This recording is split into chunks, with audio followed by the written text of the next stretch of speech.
Hello friends, IPL వలన మనకెన్నో legendary innings చూసే అవకాశం దొరికింది. ఈ లెజెండరీ ఇన్నింగ్స్ ఆడిన వాళ్ళలో చాలామంది ఐపీఎల్ లెజెండ్స్గా హిస్టరీలో నిలిచిపోయారు. అయితే కొంతమంది ప్లేయర్స్ మాత్రం జస్ట్ ఒక్క ఇన్నింగ్స్తోనే ఎప్పటికీ గుర్తుండిపోయే మెమరీస్ని ఐపీఎల్ ఫ్యాన్స్కి అందించారు. ఈ ప్లేయర్స్ ఎన్నో ఇన్నింగ్స్ ఆడినా కానీ వీళ్ళ పేరు చెప్తే మాత్రం గుర్తొచ్చేది ఆ ఒక్క ఇన్నింగ్సే. సో ఈరోజు వీడియోలో అలాంటి 1 లెజెండరీ ఇన్నింగ్స్ గురించి మనం తెలుసుకుందాం. Let's get into the show. Aditya Tare. ఐపీఎల్లో తారే కేవలం 35 మ్యాచెస్ ఆడి 339 పరుగులు చేశాడు. దీనిలో ఒక హాఫ్ సెంచరీ కూడా ఉంది. అయితే ఆదిత్య తారే ఐపీఎల్ చరిత్రలో నిలిచిపోయింది మాత్రం ఒకే ఒక్క 6తో. 2014లో ముంబై ప్లే ఆఫ్స్కి వెళ్ళాలంటే 14.3 ఓవర్స్లో 190 పరుగులు చేయాలి.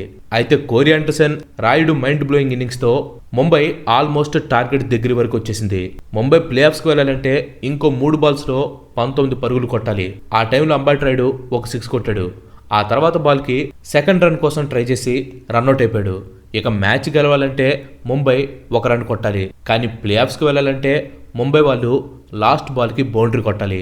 అలా కొడితేనే ముంబై రన్ రేట్ పెరిగి ప్లే ఆఫ్స్కి వెళ్ళే అవకాశం ఉంటుంది. ఇలాంటి సిచ్యువేషన్లో ఆదిత్య తారే క్రీజ్లోకి వచ్చాడు.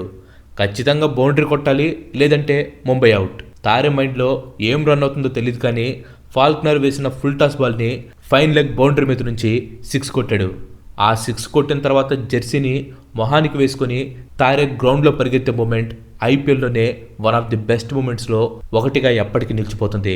తారే ఎప్పుడు వచ్చాడో ఎప్పుడు వెళ్ళాడో తెలియదు, కానీ ఈ ఒక్క 6తో ఐపీఎల్ బెస్ట్ మూమెంట్స్లో ఎప్పటికీ తనకంటూ ఒక సపరేట్ ఇమేజ్ని క్రియేట్ చేసుకున్నాడు. అది కూడా ఒకే ఒక్క 6తో. నెక్స్ట్ కోరీ ఆండర్సన్.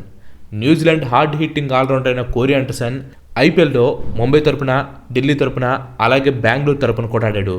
అయితే కోరీ ఆండర్సన్ గురించి గుర్తుండిపోయే ఇన్నింగ్స్ మాత్రం 2014లో తను రాజస్థాన్ మీద ఆడిన ఇన్నింగ్సే. ఆదిత్య తారే 6 కొట్టి ముంబైని ప్లే ఆఫ్స్కి తీసుకొని వెళ్ళాడు. అయితే అసలు ముంబైకి ఆ ఛాన్స్ వచ్చేలా చేసింది కోరీ ఆండర్సన్నే. 14.3 ఓవర్స్లో 190 టార్గెట్ అంటే అది ఇంపాసిబుల్. అంటే అది కూడా 2014 టైంలో. అప్పట్లో ఇంత హై స్కోరింగ్ మ్యాచెస్ చాలా అంటే చాలా రేర్. కానీ కోరీ ఆండర్సన్ అవన్నీ పక్కన పెట్టేసి రాజస్థాన్ మీద అటాక్కి దిగాడు. 9 4లు 6 6లతో 44 బాల్స్లో 95 పరుగులు చేసి నాట్అవుట్గా నిలిచి ముంబైకి ఆల్మోస్ట్ ఇంపాసిబుల్ అనుకున్న విన్ని తను అందించాడు.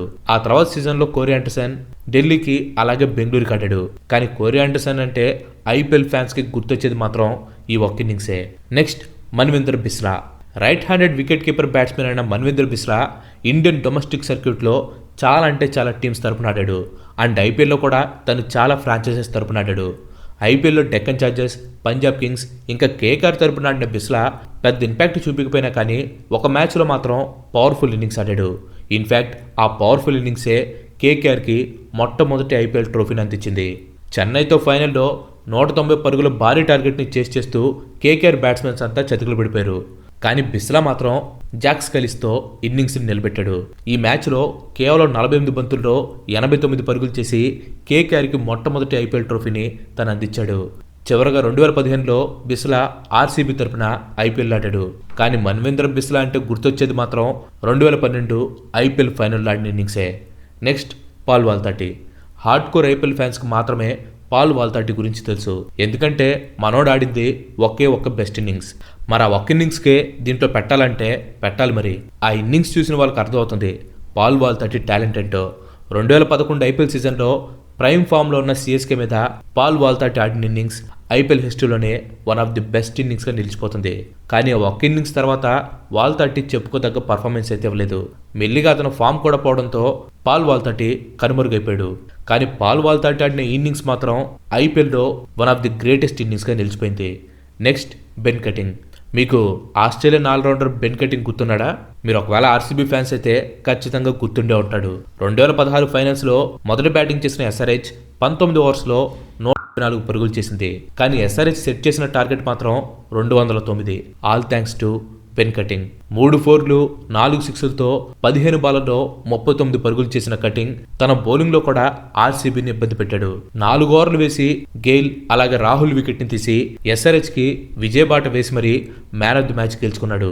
ఆ తర్వాత బెన్ కటింగ్ ముంబై కోల్కతాకి ఆడినా కానీ బెన్ కటింగ్ అంటే గుర్తుండిపోయే ఇన్నింగ్స్ మాత్రం 2016 ఆర్సీబీకి ఆపోజిట్గా ఆడిన ఫైనల్ ఇన్నింగ్సే. సో వీళ్ళు గైస్ ఒక్క ఇన్నింగ్స్తో ఐపీఎల్ చరిత్రలో నిలిచిపోయిన కొంతమంది ప్లేయర్స్. వీళ్ళు కాకుండా ఇంకెవరైనా ప్లేయర్స్ ఉంటే మాత్రం ఖచ్చితంగా వాళ్ళ పేర్లని కింద కామెంట్ చేయండి, వాళ్ళపైన పార్ట్ 2 కూడా చేద్దాం. Thanks for watching. ఈ వీడియో కనుక మీకు నచ్చినట్లయితే లైక్ చేయండి, షేర్ చేయండి. అండ్ అలాగే మన నెక్స్ట్ ఎపిసోడ్ మిస్ కావద్దు అనుకుంటే మన ఛానల్కి తప్పకుండా సబ్స్క్రైబ్ అవ్వండి. ఇంకో మంచి ఎపిసోడ్లో మళ్ళీ కలుద్దాం. Till then bye bye, have next day.